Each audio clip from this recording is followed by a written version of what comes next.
Vous écoutez le journal d'Iggy, chapitre 9, Savoir lire, les signaux d'apaisement. Tous les 15 jours, je publie un nouvel extrait de mon carnet de bord pour partager avec vous et avec le plus d'objectivité possible mon aventure avec Iggy. Le but, s'entraider entre gardiens et arriver à se poser les bonnes questions.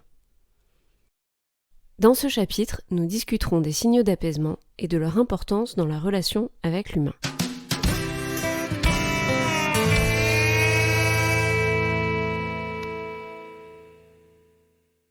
Saviez-vous que votre cheval cherche à communiquer avec vous ? Saviez-vous qu'il est possible simplement en le regardant de dialoguer avec lui ? Je ne sais pas comment j'y avais pas pensé plus tôt. Et je m'en veux de ne pas avoir connecté mon expérience avec ma chienne Orion à mon début d'aventure avec Iggy. Il y a 2 mois environ, je tombe sur un post Instagram de Genuine Equine qui explique que beaucoup de cavaliers confondent excitation et stress chez le cheval. En lisant ce post, mon cerveau fait tilt. Nous ne savons pas assez bien lire les expressions corporelles de nos chevaux, comme c'est le cas avec nos chiens. Je me mets alors à taper « signaux d'apaisement cheval » dans Google. Et là, bingo ! Bien évidemment, le cheval utilise les signaux d'apaisement comme le chien pour communiquer. Après avoir passé les dernières semaines à lire et à débroussailler le sujet, j'ai donc envie de vous partager le début de mes lectures et de mes recherches dans ce nouveau chapitre. Le sujet est vaste. Je vais donc découper ce premier épisode probablement d'une longue série en 3 parties. 1. Qu'est-ce que c'est les signaux d'apaisement ? 2. Leur rôle et leur utilisation par le cheval. 3. L'importance d'en tenir compte dans l'éducation de votre cheval. Pour commencer, qu'est-ce que c'est ? Chez les humains, nous utilisons le plus souvent la parole pour communiquer. Pour autant, notre corps, notre gestuelle, dit beaucoup de nous. Parfois, on dit que le corps nous trahit. On cherche à contrôler une situation en maîtrisant notre voix, notre intonation, notre respiration. Mais notre corps, lui, envoie d'autres signaux. Nos yeux roulent sur eux-mêmes, nos doigts se crispent, notre bouche forme un rictus. Chez le chien, on parle de code canin, notamment quand il s'agit de comprendre les interactions entre congénères. Le chien va utiliser tout son corps pour ce faire. Différentes postures reconnaissables nous permettent à tous de deviner ses intentions. Ces codes de communication sont donc variés et nombreux. Si certains sont évidents, d'autres sont plus subtils à interpréter. Au sein de ces codes canins, on retrouve aussi des signaux dits d'apaisement. Ces derniers seront plutôt exprimés en situation d'inconfort, d'où leur appellation. Chez le cheval, qui est un animal assez silencieux, on retrouve également cette communication corporelle et donc les fameux signaux d'apaisement. Mais ces signaux d'apaisement sont des intentions corporelles qui ont pour visée de régler une situation dans laquelle le cheval ne s'y retrouve pas. Un des exemples les plus classiques et qui vous parlera à toutes et à tous, j'en suis sûre, c'est celui du cheval face à une caméra ou un appareil photo. N'avez-vous jamais remarqué qu'il est super fréquent que ce cheval détourne la tête à chaque fois que vous essayez de faire son portrait ? En pivotant sa tête et parfois entièrement son encolure, votre cheval s'exprime. Il cherche à communiquer son inconfort et se détourne. Mais comment être sûr qu'il s'agisse simplement d'un signal d'apaisement et qu'il ne regarde pas simplement ce qu'il se passe derrière sur sa gauche ? La réponse est dans la question. Se passe-t-il justement quelque chose à gauche qui attirerait son attention ? Est-ce que son oreille reste braquée sur vous et votre appareil pendant qu'il détourne sa tête ? Je n'ai pas choisi cet exemple par hasard. Contexte, environnement et signaux d'apaisement sont donc à observer et à analyser ensemble. Votre cheval peut détourner la tête plusieurs fois par jour sans que ce comportement précis cherche à communiquer quelque chose. Il peut tourner la tête pour regarder dans une direction, éviter une branche, aller chercher une plante en particulier, aller se gratter le bas-flanc avec les dents. Pour autant, le cheval peut aussi détourner la tête pour indiquer qu'il ne veut pas de contact, se détourner d'une situation ou encore se décharger émotionnellement. Il existe de nombreux, très nombreux signaux d'apaisement. Chacun a sa fonction et est utilisé seul ou cumulé à d'autres en fonction des circonstances dans lesquelles le cheval se trouve. Pour vous donner une première liste, voici les signaux d'apaisement les plus connus. Clignement des yeux, mâchouillement, bâillement, extension de la mâchoire, détournement de la tête, oscillation de tête, secousse du corps, relever et abaisser la tête, manger, présenter les flancs. Il n'est pas rare donc, en fonction d'un contexte, de voir une suite de signaux d'apaisement. Je vous donne un deuxième exemple que je vous partagerai aussi en réel sur Instagram pour l'illustrer. Lors d'une balade récente avec Iggy, on a emprunté un chemin jamais pris avant. C'est un chemin étroit, de forêt, en montée, avec, à la fin, une ou deux grandes marches qui débouchent ensuite sur une vue panoramique avec des champs. J'ai proposé un arrêt à Iggy en arrivant au bout du chemin, là où on a la vue bien dégagée à 180 degrés sur les plaines. Iggy s'arrête, tête relevée. On peut facilement observer que la situation génère du stress car elle a l'œil bien rond au lieu d'être en amande et les naseaux bien ronds eux aussi. Le fait que je filme doit en rajouter un peu. En quelques secondes, elle détourne la tête, cligne l'œil et se met à mâchouiller. Ici, on a donc une suite de 3 signaux exprimés d'affilée. Alors, quel est leur rôle exactement? Et comment ça fonctionne ces signaux? On parle d'apaisement car leur première fonction est de calmer. En effet, un même signal a plusieurs missions. Celle de communiquer, comme on l'a précédemment vu, et celle d'apaiser, de redescendre la tension générée par la situation. Calmer le cheval qui utilise le signal, mais aussi calmer le congénère, un autre animal ou l'humain qui est présent.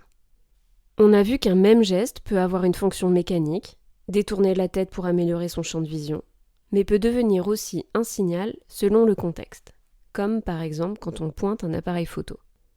Dans ce cas précis, est-ce que le cheval se contente de communiquer ou cherche à se calmer? On semble constater que plus grand est le nombre de signaux utilisés, plus grand est le stress. Cela peut être le même signal utilisé plusieurs fois d'affilée, ou une suite de signaux, comme l'exemple donné juste avant, dans le cas de ma balade avec Iggy. Les signaux apparaissent donc avec un changement de situation dû à la présence et les actions d'un congénère, d'un humain, d'un autre animal, mais aussi d'un son ou d'un stimulus dans l'environnement. Ça peut être le passage d'un vélo, d'un tracteur, un arrosage automatique qui se déclenche, une porte de box qui claque, mais également la découverte d'un objet inconnu, comme un ballon, une brouette, une bâche, une souche d'arbre à la forme tortueuse. Il arrive que le cheval marque une pause entre deux signaux. Dans ce cas, on suppose qu'il s'agit donc plus d'un acte de communication où il attend une réponse en retour. En fonction de si la réponse vient ou pas, il redemande ou alors combine d'autres signaux pour être plus expressif tout en cherchant à soulager la pression accumulée par la situation. En commençant à m'intéresser au sujet, je me suis alors procuré le seul livre que j'ai pu trouver.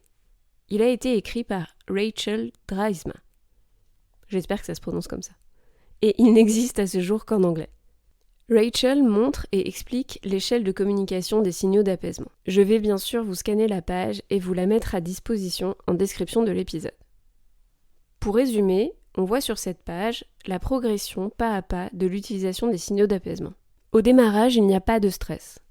On part donc sur l'échelle au niveau 0. Puis la situation change. L'environnement est modifié par l'apparition d'un événement, quel qu'il soit. Le cheval utilise alors un ou des signaux d'apaisement à l'encontre du stimulus, dans le but de décroître son propre niveau émotionnel. Il répète si besoin, jusqu'à ce que l'intensité baisse et ou disparaisse. S'il obtient la réponse souhaitée, le ou les signaux d'apaisement stoppent. Retour à la normale. Une fois que vous avez commencé à les voir, votre lecture de votre cheval n'en est que facilitée. Mais surtout, ils deviennent durs à ignorer. L'intérêt majeur de savoir lire ces signaux est qu'ils vous aident à faire des choix. J'en arrive donc à la 3e partie de ce chapitre. Comment et pourquoi tenir compte des signaux d'apaisement dans l'éducation et l'apprentissage de votre cheval? Quand j'ai commencé à m'intéresser au sujet, j'ai très mal vécu les 2 premières semaines qui ont suivi. J'en voyais partout, tout le temps. Je culpabilisais de me retrouver dans des situations qui me semblaient anodines pour moi, mais qui en parallèle étaient inconfortables pour Iggy ou les chevaux que je croisais. Puis au fur et à mesure, j'ai capté comment m'en servir. À vrai dire, je vois Iggy 10 heures par semaine environ. Donc j'ai vite compris qu'en dehors de mes interactions avec elle, elle devait rencontrer régulièrement d'autres situations plus ou moins difficiles qui généraient plus ou moins de stress. Ne jamais imposer de situation inconfortable est un défi difficilement réalisable. Et honnêtement, la charge mentale qui va avec n'est pas tenable. Mais ça c'est un autre sujet. Oulala, spoil du prochain petit épisode. Bref, reprenons. Le véritable défi, je me le suis plutôt posé en ces termes. Comment croître ma connexion et comment utiliser l'observation des signaux d'apaisement de ma jument dans notre apprentissage commun? Autant nous pouvons difficilement porter sur nos petites épaules la responsabilité de l'ensemble des événements qui surviennent dans la vie de notre cheval, et surtout pas ceux auxquels nous n'assistons pas, autant il est probablement de notre devoir d'apprendre à dialoguer avec notre cheval. Et pour ce faire, un pas vers lui pour comprendre comment il communique. Si vous partez dans un pays étranger, dont vous ne parlez pas la langue, vous allez faire plein d'efforts pour essayer de vous faire comprendre. Mettez-vous donc dans la même logique. En prenant le temps de déchiffrer les signaux émis par votre cheval lors de séances de travail, lors de vos interactions en pré, lors de vos balades, vous proposez déjà une pause dans votre action. Cette pause, c'est un premier dialogue, car c'est une réponse que vous offrez en retour au signal. Cette pause, vous devez la mettre à profit pour analyser le contexte, l'environnement et votre demande.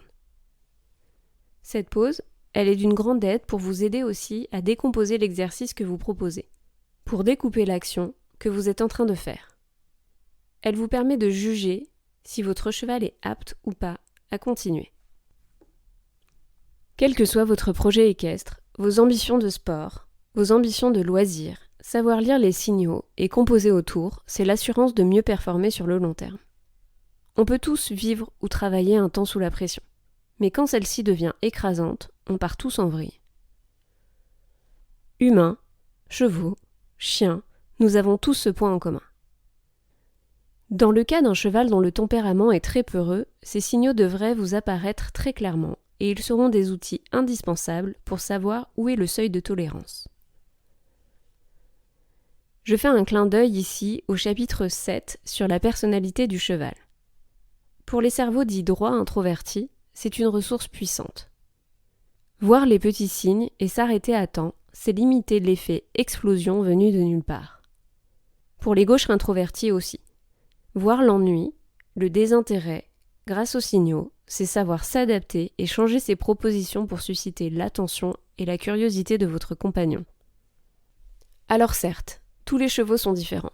L'utilisation des signaux d'apaisement et leur intensité varie donc forcément d'un cheval à l'autre. Mais qui n'a pas envie de se servir d'une clé supplémentaire pour améliorer sa relation au quotidien? Je finirai ce nouveau chapitre en m'adressant à tous les cavaliers ou tous les passionnés qui ne sont pas ou pas encore propriétaires. Formez-vous. Car même si vous changez de cheval toutes les semaines au centre équestre, même si vous ne faites que des balades de temps en temps, vous pouvez identifier ces signaux simplement en observant les chevaux de votre écurie ou ceux de votre randonnée. Un cheval qui bâille pour mettre un filet, un cheval qui détourne la tête quand vous tendez la main devant la porte du box, un cheval qui vous montre les flancs quand vous ouvrez la porte du box, ou qui cligne des yeux quand vous approchez de la porte du pré, c'est un cheval qui s'exprime. Prenez le temps de lui laisser le temps de redescendre en pression. Instaurez le dialogue qu'il vous propose, qu'il se sente écouté. Respectez la distance qu'il vous demande à l'instant T. Marquez un temps, et puis reproposez. Même si c'est frustrant de ne pas pouvoir faire comme on veut quand on veut, en prenant le temps de communiquer, vous ne ferez qu'améliorer votre perception, et donc votre talent de cavalier, de gardien, de passionné. Le mot de la fin va donc à Rachel. Merci pour ce livre indispensable. Si seulement on commençait l'équitation en le lisant, on gagnerait un temps précieux par la suite. C'est déjà la fin de ce chapitre. J'espère que cet épisode vous a plu. Si vous souhaitez participer à notre envolée et permettre à d'autres amoureux des chevaux d'échanger et de discuter avec nous, n'hésitez pas à partager le podcast sur vos propres réseaux sociaux ou à laisser quelques étoiles. Vous ne savez pas à quel point c'est important et gratifiant de voir vos publications. C'est la plus belle des récompenses. On se retrouve ici dans 15 jours pour un nouvel épisode et en attendant, vous pouvez aussi nous rejoindre Iggy et moi sur Instagram. Nous y sommes sous le pseudo iggy.journal. D'ici là, je vous souhaite le meilleur. À bientôt.